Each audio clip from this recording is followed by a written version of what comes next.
युद्ध की रात, महोबा का मौन तूफान। पहले दिन की भीषण भिड़ंत के बाद महोबा की गलियों में खून की गंध और लोहे की सोंधी महक फैली हुई थी। घायल सैनिक महल के पास बने अस्थायी शिविरों में कराह रहे थे। महल की ऊंची मीनारों से मशालों की रोशनी लहरों की तरह टिमटिमा रही थी। आल्हा और उदल दोनों भाई महल के आंगन में रानी देवला के सामने बैठे थे। उनकी तलवारों पर अब भी दिन के युद्ध का लहू सूखा नहीं था। रानी देवला ने गंभीर स्वर में कहा, आज तुमने महोबा को बचाया है, लेकिन यह युद्ध अभी खत्म नहीं हुआ। दिल्ली का सम्राट रात में भी चाल चल सकता है। पहरे दोगुने कर दो। आल्हा ने तुरंत आदेश भेजे, लेकिन उन्हें यह नहीं पता था कि खतरा अंदर से आ रहा था, बाहर से नहीं। माहिल की गुप्त चाल। माहिल अपने कक्ष में बैठा था। दीपक की लौ उसके चेहरे पर पड़ रही थी। उसके होंठों पर एक धीमी मुस्कान थी जो विश्वासघात की बू दे रही थी। उसने अपने एक विश्वस्त सेवक को बुलाया। सेवक कमरे में आया और माहिल के कान के पास झुक गया। माहिल ने कहा, पूर्वी दरवाजे की चाबियां तैयार रखो। आधी रात को दिल्ली की गुप्त टुकड़ी आएगी। उन्हें अंदर ले जाना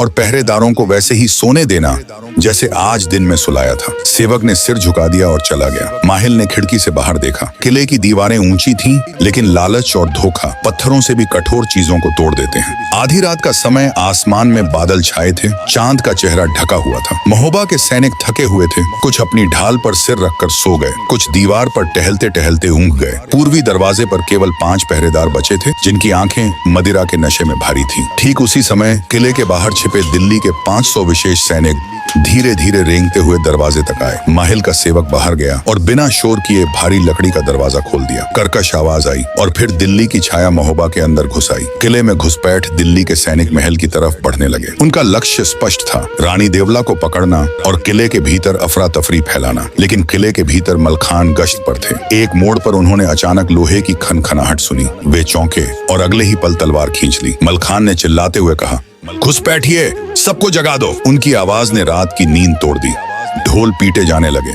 सैनिक अपने अपने हथियारों के साथ दौड़ पड़े। महल के आंगन में टकराव। दिल्ली के सैनिकों ने महल के आंगन में प्रवेश किया, लेकिन आल्हा और उदल पहले ही वहां पहुंच चुके थे। मशालों की रोशनी में दोनों भाइयों के चेहरे चमक रहे थे और उनकी तलवारें बिजली की तरह लहर रही थीं। पहला वार आल्हा ने किया। एक दिल्ली सैनिक की गर्दन पर खून का फव्वारा छूटा और बाकी सैनिक पीछे हट गए। उदल ने अपने घोड़े पर चढ़कर सीधा शत्रु की पंक्ति में छलांग लगाई। उन्होंने एक ही वार में 3 सैनिकों को गिरा दिया। उदल ने कहा, यह महोबा है, दिल्ली का दरबार नहीं। यहाँ घुसने का मतलब मौत है। रानी देवला का मोर्चा शोर सुनकर रानी देवला भी आंगन में आ गईं। हाथ में धनुष, कमर में तीरों का तरकश।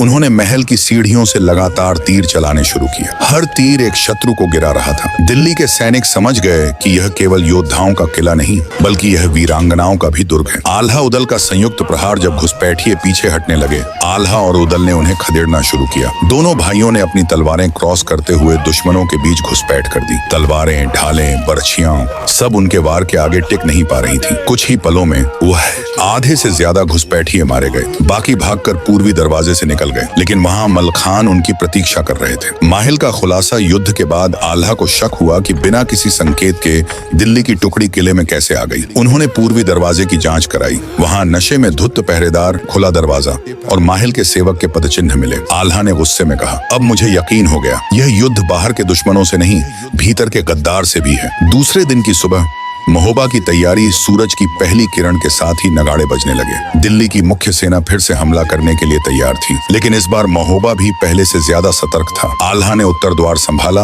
उदल ने दक्षिण की ओर मोर्चा लिया और मलखान ने पूर्वी दरवाजे को सील कर दिया। रानी देवला ने सभी योद्धाओं को संबोधित किया, कल रात का हमला हमें डरा नहीं पाया, बल्कि और भी मजबूत बना गया है। आज अगर दिल्ली को हराना है तो यह सोचकर लड़ो कि पीछे कुछ नहीं, केवल अपनी धरती है। युद्ध का दूसरा दिन, पहला घंटा सूरज निकलते ही दिल्ली के नगाड़े गूंज उठे। हाथियों की पंक्ति फिर आगे बढ़ी, घोड़े और पैदल सेना उनके पीछे। लेकिन महोबा के धनुर्धारियों ने इस बार पहले ही हमला कर दिया। आसमान में तीरों की बरसात हुई और कई हाथी घायल होकर पीछे हट गए। उदल घोड़े पर सवार होकर सीधे दिल्ली के अग्रिम दस्ते में घुस गए। दिल्ली की दीवारों पर महोबा की तलवार। दिल्ली का लाल किला सुबह की धुंध में चुपचाप खड़ा था। हवा में हल्की ठंड थी, लेकिन महोबा के योद्धाओं की नसों में खून खौल रहा था। उदल घोड़े पर सवार आगे आगे चल रहे थे। उनके पीछे मलखान हाथ में तलवार लिए, आंखों में गुस्से की आग लिए हुए थे। उदल धीमी लेकिन धारदार आवाज में, मलखान, आज तलवार से ज्यादा हमारी नीयत चलेगी। दिल्ली ने हमें धोखा दिया है और धोखे का जवाब खून से ही दिया जाता है। मलखान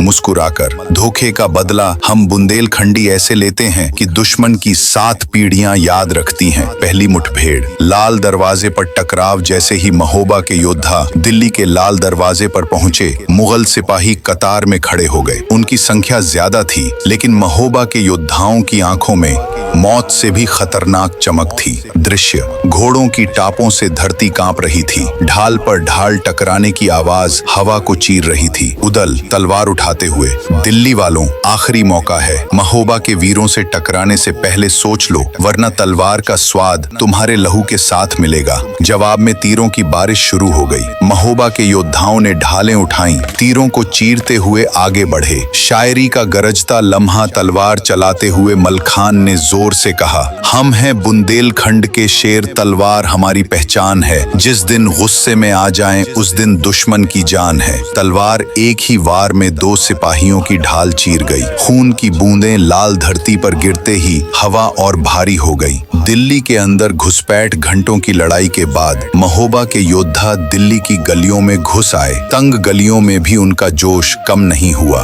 उदल ने एक मकान की छत पर चढ़कर चारों ओर नजर डाली। उदल, मलखान, अब राजा के महल तक सीधी राह नहीं, हमें दिल्ली को उसके ही घर में जलाना होगा। मलखान, तो आज से ये दिल्ली महोबा की आग में तपेगी। महल पर धावा जैसे ही दोनों महल के पास पहुंचे, मुगल फौज का सबसे बड़ा सरदार खान बख्त सामने आया, लंबा चौड़ा और हथियार से लदा हुआ। खान बख्त गर्जना, उदल, मैंने सुना था तुम वीर हो, आज देखूंगा कि महोबा का शेर कितना गरज सकता है। उदल, गर्जना हमारी आदत है, लेकिन काटना हमारी पहचान। युद्ध का दृश्य, तलवारें इतनी तेज चल रही थी कि चिंगारियां उड़ने लगी। हर वार पर ढाल टूटने की आवाज, हर टकराहट पर हवा में बारूद की महक। मलखान ने एक ही वार में दुश्मन के 3 सिपाहियों को गिरा दिया। खान बख्त का अंत। खान बख्तान खालक थ्रोन आधे घंटे तक चलने वाली भिड़ंत के बाद उदल ने तलवार का ऐसा वार किया कि खान बख्त का हेलमेट 2 टुकड़ों में बट गया और वो जमीन पर गिर पड़ा। दिल्ली की फौज का हौसला टूट गया। उदल लहूलुहान तलवार उठाकर, ये महोबा की तलवार है जो दुश्मन के सीने में गड़ती है और अपने लोगों के दिल में बसती है। सीन का अंत, लेकिन युद्ध का नहीं।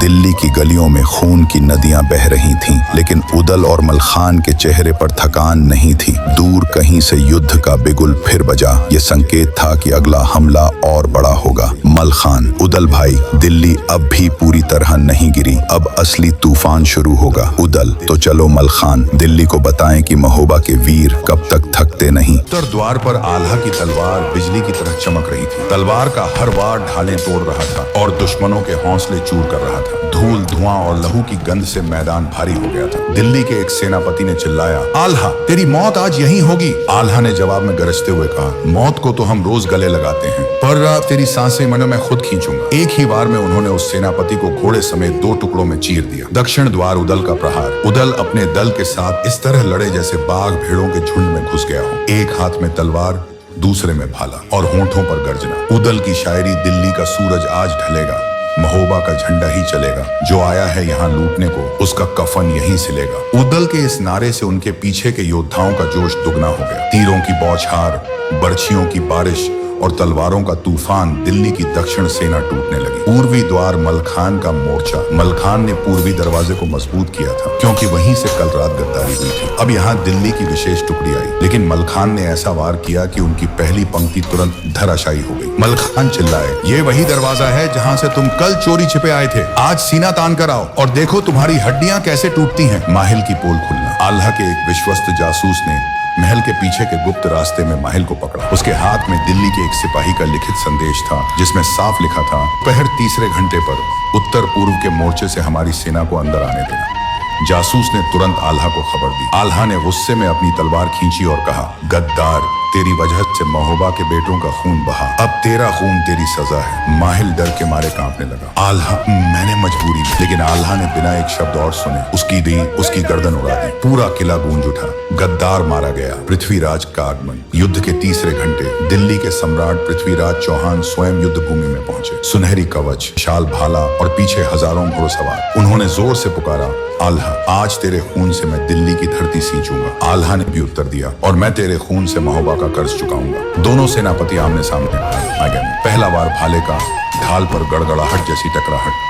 दूसरा वार तलवार का, चिंगारियां उड़ने लगी। मैदान के दोनों ओर सैनिक रुककर केवल इस भिड़ंत को देखने लगे। निर्णायक क्षण, पृथ्वीराज ने घोड़े को मोड़कर भाले की नोक आल्हा की छाती की ओर धकेली, लेकिन आल्हा ने अंतिम क्षण में ढाल घुमाकर भाला तोड़ दिया और अपने वार से पृथ्वीराज का हेलमेट चीर दिया। खून उनके माथे से बहने लगा। उधर उदल ने दक्षिण मोर्चे पर दिल्ली की सेना को पूरी तरह पीछे धकेल दिया। मलखान ने पूर्वी द्वार पर 50 से अधिक सैनिक काट गिराए। दिल्ली की सेना डगमगाने लगी और महोबा का जय घोष गूंज उठा। माहौल बदल चुका था। महुआ की घाटियों में तलवारों की खनक अब सिर्फ याद बन चुकी थी। कभी कभी हवा के झोंकों में अभी भी बारूद और रक्त की गंध तैर जाती, लेकिन अब वहां पर पक्षियों की चहचहाहट लौटने लगी थी। मलखान और उदल दोनों महल के प्रांगण में खड़े थे। उनके चेहरे पर युद्ध की थकान तो थी, पर आंखों में एक अलग चमक, जीत की चमक। आल्हा पास आकर मुस्कुराए। भाइयों, अब तलवार को म्यान में डाल दो। अब हमें दिमाग से लड़ाई जीतनी है। उदल ने भारी आवाज में कहा। दुश्मन तलवार से हार चुका है आल्हा भैया, पर उसकी चालें अभी जिंदा हैं। मलखान ने पास खड़े सेनापति